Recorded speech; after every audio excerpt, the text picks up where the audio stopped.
The following is a production of Alt Freeport Public Access Television.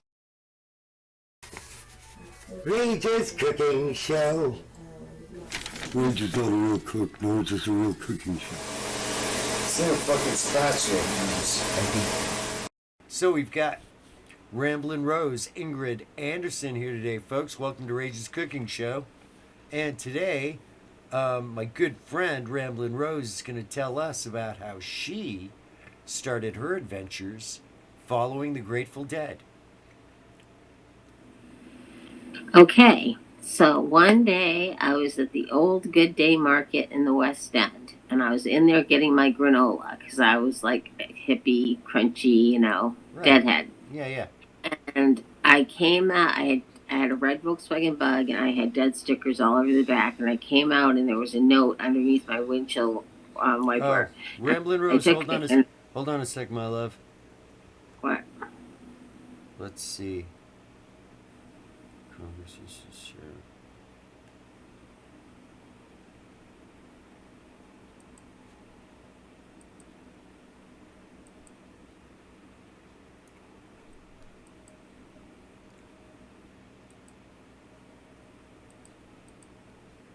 No, I guess we were good. Okay. I'm sorry, honey. Should Go I keep? ahead. Should I keep going? Okay. Yeah. So the note said, "Hey, are you going to the shows in Buffalo? I know people that need rides. Give me a call. Phone number, Audrey." So I called the phone number when I got home, because this is before cell phones. I called the Right. number when I got home, and she was a social worker that had an office up above the old Good Day Market. And we started doing the dead rap, talking about our dead stories. And at the end of the call, I said, I'm not going to Buffalo, but I am going on my first tour. It's the Midwest Winter Tour, it was 1981. Right. And she said, well, if you see Phil, tell him that Audrey says hello. So I said, okay. Jenny Allen. Uh-oh. So anyway, So wait, how did Audrey know Phil? well, I'll get to that. And she just casually said, I mean, that's like me going to a Peter Frampton concert and Thunder going, hey, by the way, I know Peter. If you see him, say hi. That sounds kind of... She's just said, if you see Phil, tell him Audrey says hello. Okay, so fast forward. My boyfriend Ian and I Ian? we're hitchhiking out to go to the Midwest tour. We get to Philadelphia, it was a snowstorm, and we were riding with the trucker, and we got there too late for the show, so we just kept going to Ohio, and they were going to be playing at the Hara Arena in Dayton, Ohio, Okay, which hold on a was sec. just a hop, skip, and a jump from my old alma mater, Antioch College, Oh, which nice. is where I had been the year before. Now, how long had you known Ian? I met him in college. I'm not sure exactly how long we've been going out. I don't remember, but He was a we went deadhead. over to Antioch to stock up, and I got 16 hits of rainbow ganja acid, and I got a big bag of Kentucky bluegrass weed, and then we went back over to the venue.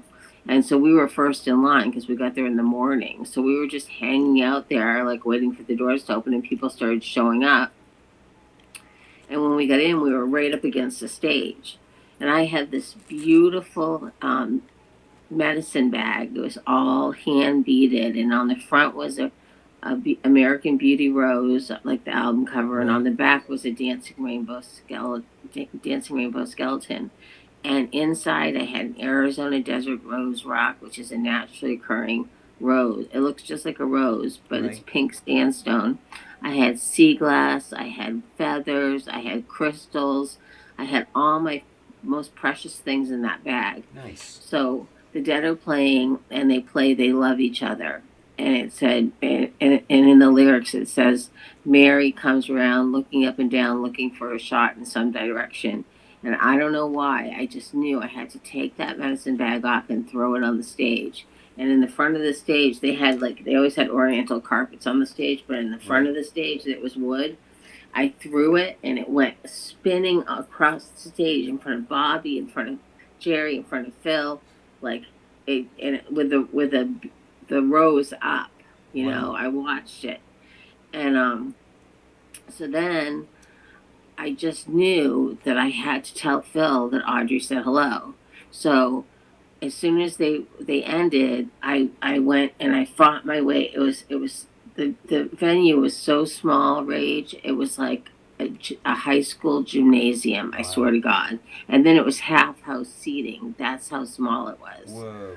So I fought my way through all the security guards to the back, and I kept just, and I left my LL Bean boots, my Icelandic sweater that my mother had knit. Where was Uh, Ian?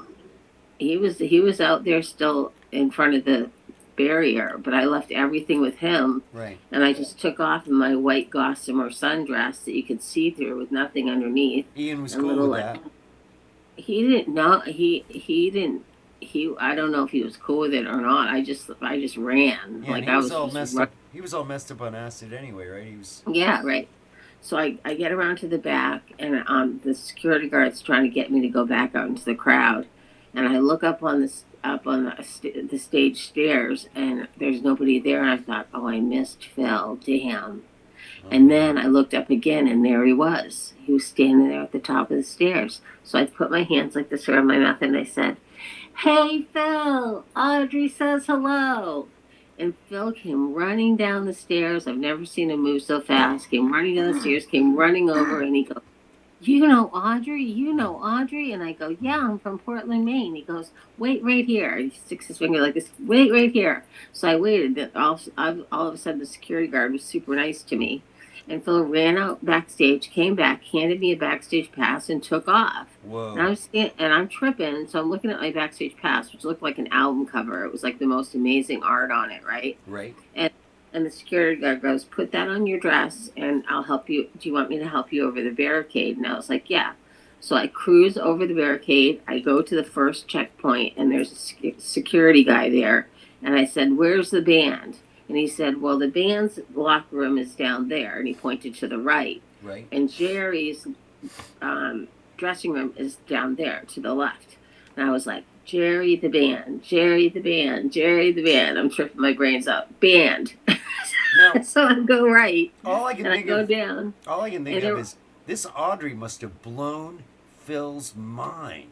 She must have I taken found him. out later she was the great love of his life before he met his wife, Jill. Oh, that's Yeah. why. Because I And was thinking when he responded to, "You know Audrey," I thought, "Whoa, this must be some kind of demolition woman." yeah. So I go into the band's locker room, and they're all in there. And like Bobby immediately like turned and looked at me, and he was like, "Who the hell is this?" And Phil's sitting over in the corner just smiling. That's why he took off, because he wanted to see everyone's reactions when I walked into the room. Right. And so Bobby's checking me out. Mickey's like glaring at me because he was like anti-drug back then. So Oh, like good. Good for he Mickey. could tell I was tripping. Right. And Phil was just sitting there smiling, and like everybody was just hanging out.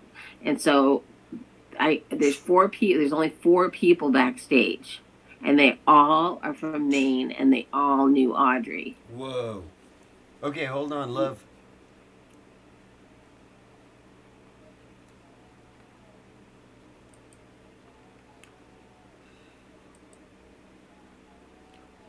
Okay, go ahead. Start now. Okay, so they're all from Maine, and they all knew Audrey. And so this one, and two of them were from Vinyl Haven, and one was Bobby's girlfriend. And Right. so her name was Jeanette. And she came up to me and she said, I saw Bobby checking you out. She goes, "If you leave Bobby alone, I'll fix you up with Brent." And it was Brent's first tour, and he still had his ponytail and everything, and he was Right. super cute. And I was like, "Okay." I was like, "Fine with me." Next thing I know, I'm in the limo. Brent and I are on one side, Bobby and John are on the other side, and we're talking about how they're both Libras and we're both Geminis, and how cool that is that we're all air signs, and we're like Right. snorting coke and drinking champagne and like partying, and then like we were making out, like Brent was making out with me and she was making out with Bobby. We get to the hotel, and Brent takes me up to his room, and he gets to the door, and he stops me, and he says, I just want you to know that I'm loyal to my girl back home. Don't tell the guys in the band. And I was like, that's fine. That's great. We can be friends. I'm That's so totally cool. fine with that. So he said, do you like peanut M&Ms? Do you like Pac-Man? Do you like Myers Rum and Cokes? And I was like, yes to all three. So he let me in his room, and he had these big red plastic Dixie Solo cups filled with Nice. quarters, filled with peanut M&Ms, and then he had ice, so he mixed me a drink. And we took off down for the lobby to the Pac-Man machine. You know, there's two of them. So we were playing and getting drunk and eating peanut M&Ms and just laughing and having a great time together, you know. That is so cool. Now, I have a question real quick. Now, you Okay. said you were making out with Brent and somebody else was making out with Bobby, right? Johnette, yeah. Now, what kind of moves does Bobby have? Is he like loud when he makes out? Is he like screaming baby? No, it What's wasn't like that what at was all. Bobby's game back It then? was really mellow. It was just really mellow, you know. We were just really all high, so high, you I know, but know. was Bobby like really like into her, like jamming his hands down her trousers and going, "Hey, baby." No, no, he wouldn't have done that. He was a true gentleman. Oh, okay, cool. So you He was guys were just cool. making out. They were making out with you girls like gentlemen. Yes, because we were mostly focused on snorting and drinking champagne Oh, right, right. and talking, because we were all high on coke, really good coke. Because Johnette's boyfriend Frank was the dad's coke dealer, and Oh, he drove the Volvo with Johnette and her aunt Bunny and her cousin Lenny, and the and coke. and all the coke. He drove from show to show, you know. Right on. So anyway, so I hung out with Brent for a while, and then I went upstairs and I found the hospitality suite, which they called the hostility suite, which is this $5,000 a night suite that the hotel, like the Four Seasons, gives the dead as a place to have their party. Right. And so Johnette and I were filling up sinks with ice and putting beer in them, and like like getting everything, all the alcohol chilled down, and like loading up the table with cartons of cigarettes and alcohol. And Bobby had a personal stereo system. It was like Boston Acoustics back then. Nice. He had these little tiny speakers, and Right. it sounded amazing. And all Bobby played at the parties were Bob Marley Beatles, Bob Marley Beatles, Bob Marley What Beatles, were the and Beatles John. song? What was he playing for the Beatles? I don't remember, just Beatles. It was all Beatles and Bob Marley. And Wow. Johnette and I would dance around to Bob Marley and the Beatles, and we were like sort of like the entertainment for the party, right? Were you guys dancing naked? No, No. no. I had my gossamer dress on. I didn't need to dance naked. I already was naked underneath. All right. They must have been really fucked up. Because when you think about picking up girls at a show, you know, you know, I don't want to see him he just. I don't want to see him he just already knew dance around to Johnette. obla di obla da. You know. Yeah, he already knew Johnette from before. Like they had met like a year before, so he already knew her. So anyway, so we're at the party, and then Bobby says to me, "If you guard my personal stereo, then you can sleep in this king size bed in this. You can have this room for the night." What about And I was security? What about his? He was worried about somebody there stealing his stereo. at the end of the party, yeah. What kind of a Because stereo was he it? would leave early with Johnette.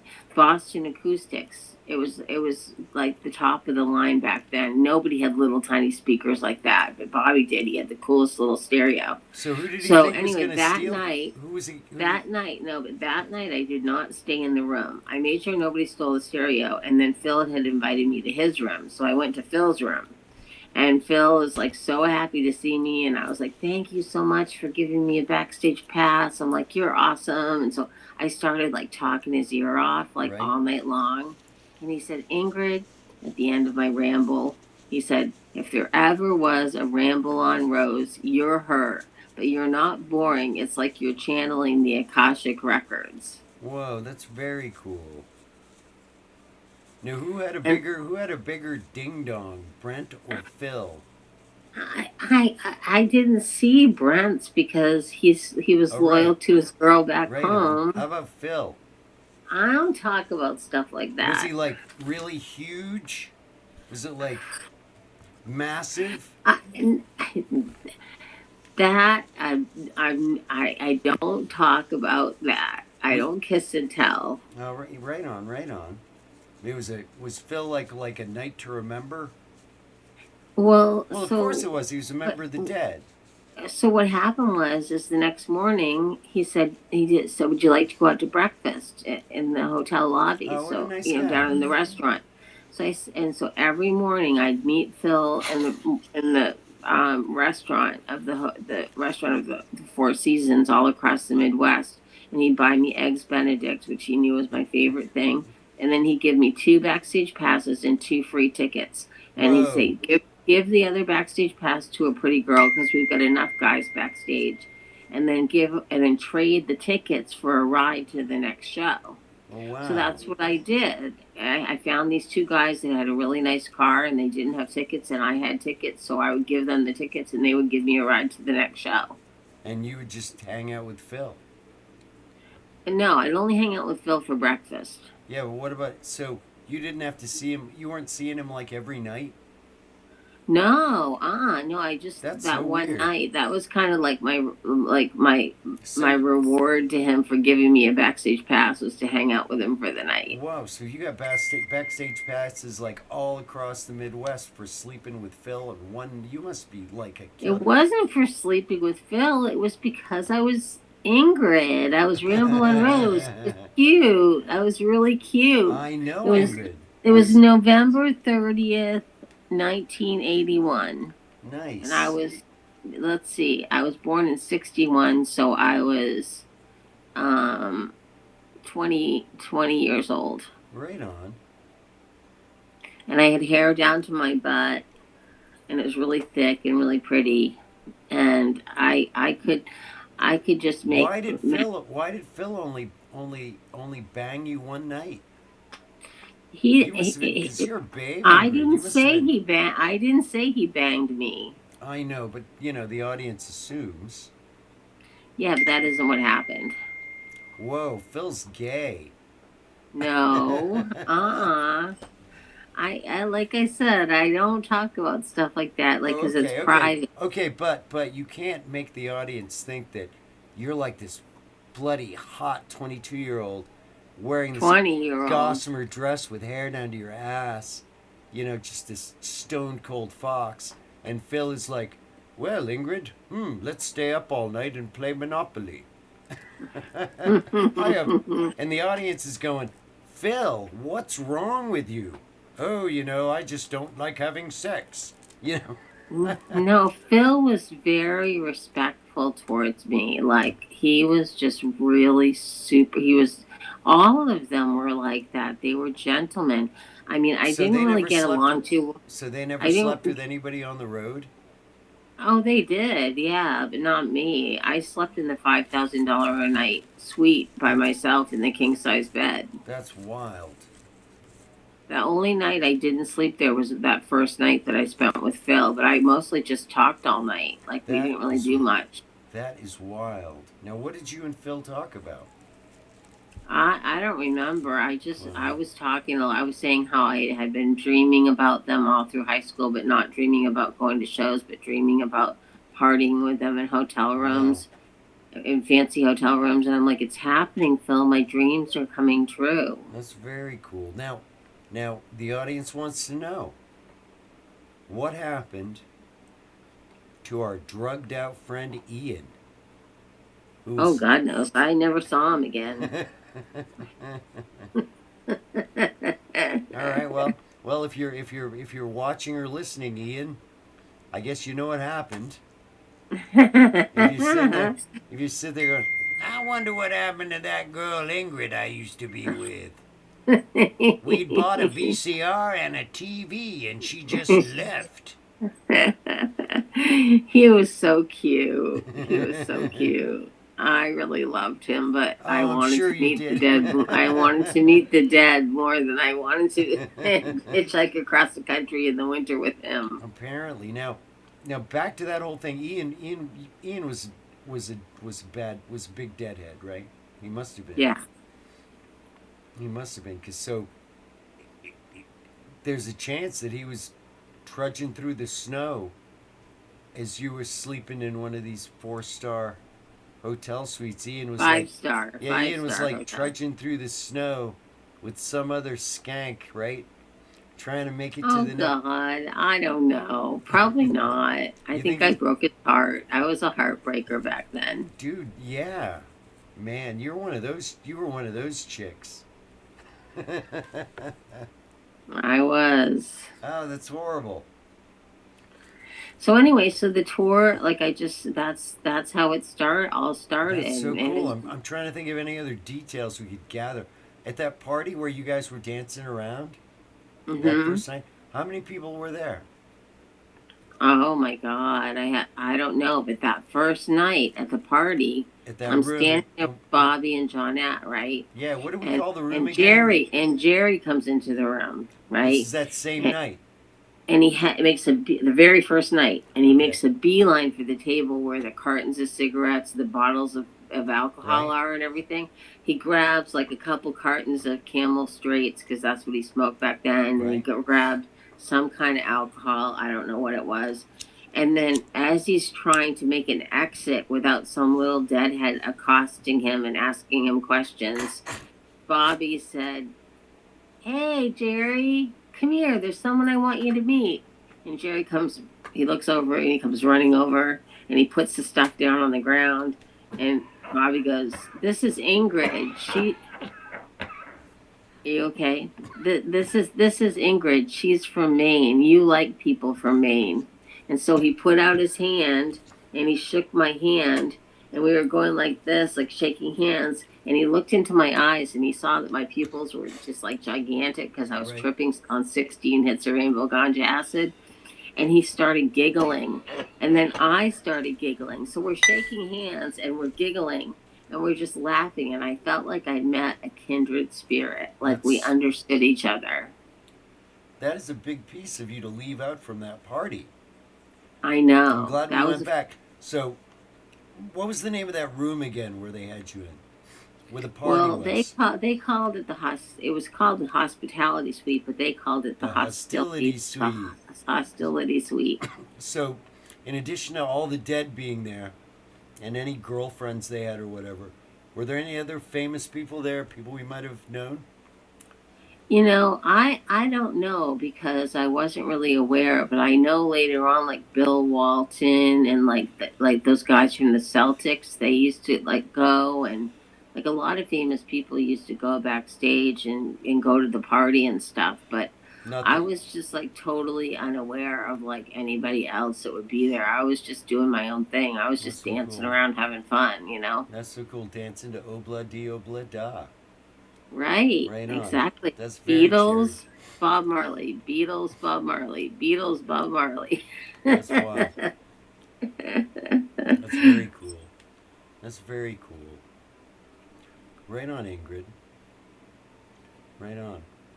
Thanks. Do you want to end this episode here? We got a lot of good Yeah, stuff. Ingrid, yeah. that was really great.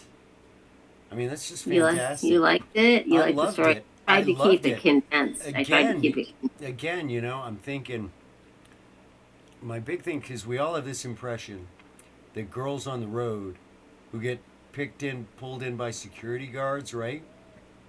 That they're there to like sexually pleasure the band, right? Yeah. You know, and so the idea of you as this fucking hot young fox, man. You know, Sleeping alone in the $5,000 a I night know. suite, king size bed. I wish I'd been there. Yeah, it was Bobby did that so I wouldn't have to sleep with I thought, anybody. okay, I thought Phil did that. No, No, Phil bought Phil you. gave me the Phil gave me the backstage passes and the tickets, and he bought me eggs Benedict every morning. Bobby had me watch his personal stereo and gave me the That's hospitality. right. That's right. His stereo. That's so funny, man. That is so funny. And so, okay, here's a question for you. Oh yeah, so my first night in that hospitality suite, Right? I opened up the drawer and there was like an envelope in there, and there was stationery from like the fancy hotel that we were at. Nice. I don't know if it was a Four Seasons because it might have been Chicago, and that was the White Hall. But wherever we were, I took my backstage passes and I stuck them in the envelope because I called my brother up, my Right. twin brother Eric. He was in Kennebunk. I called him up and I'm like, guess where I am? And he's like, don't tell me you're with the band. I'm like, yeah, I am. I'm in the hospitality suite, and it's a $5,000 a night suite. And I met Jerry, and I shook his hand, and Bobby introduced me to Jerry, and I hung out with Phil all night, and he's giving me backstage passes and tickets, and every morning, and buying me eggs Benedict. And Eric's like, how many hits did you take, Ingrid? And I said 16. God, man. And so what I did was every day I don't know how I did it. I get a stamp and I mail my brother my backstage pass from the night before. So I waited about 10 days, Right. and then called him. I said, now do you believe me? And he was like, oh my God. Because I've been telling him all through Now- high school, I'm dreaming about meeting the dead. I'm going to party with the dead in hotel rooms. He's like, Ingrid, all deadheads want to meet the dead. What makes you think you're so special? I said, I don't know. I just keep dreaming about it. I just think it's going to happen. That's so cool. And it did. My dreams came true. But the audience wants to know, after a while, did you not get tired of Eggs Benedict? Every Not morning? at the Four Seasons. It was nice and lemony. I know, so but didn't you ever be like, hey, instead of Eggs Benedict this morning, how about some waffles? Because I'd like to have an Eggs never. Benedict. Eggs Benedict every day. Wow, that's very cool. That's very cool. Honey, thank you so much. You're welcome. And we're going to do this again really soon. We'll be well, children. Rita's Cooking Show.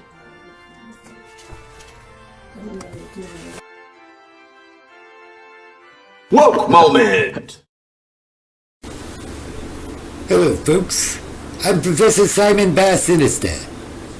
What the fuck?